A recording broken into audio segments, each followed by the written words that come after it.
আপনারা জানেন যে আজকে বিএসএফ ওই 12 জনকে গাড়িতে করে তাদের অভ্যন্তরে কাঁটাতারের অভ্যন্তরে নিয়ে গেছে।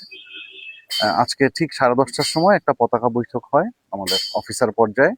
বিএসএফ এর একজন অফিসার প্রতিনিধি এবং আমাদের একজন অফিসার প্রতিনিধি উপস্থিত ছিলেন এবং এই ফ্ল্যাগ মিটিংটা অন দ্য স্পট হয়েছে।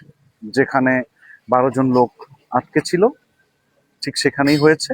সেখানে ফ্ল্যাগ মিটিং এর সিদ্ধান্তে আমরা জানাই যে পুশিং আমরা কোনোভাবে একসেপ্ট করব না।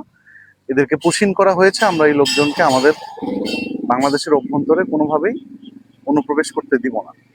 এই সিদ্ধান্ত ওরা মেনে নেয় এবং ওদের পক্ষ থেকে আমাদের বেসামরিক ব্যক্তিবর্গের অনেক বেশি উপস্থিতি সম্পর্কে আপত্তি জানানো হয়েছিল। আমরা ওদেরকে বলেছি আমাদের বেসামরিক নাগরিক যারা আছে তারা আমাদের বর্ডার এলাকাতে থাকবে না, আর তারা যাতে 12 জনকে নিয়ে যায়। তো এই সমঝোতার ভিত্তিতে তারা আমাদের ওই পুশিংকৃত 12 জনকে তারা নিয়ে চলে গিয়েছে।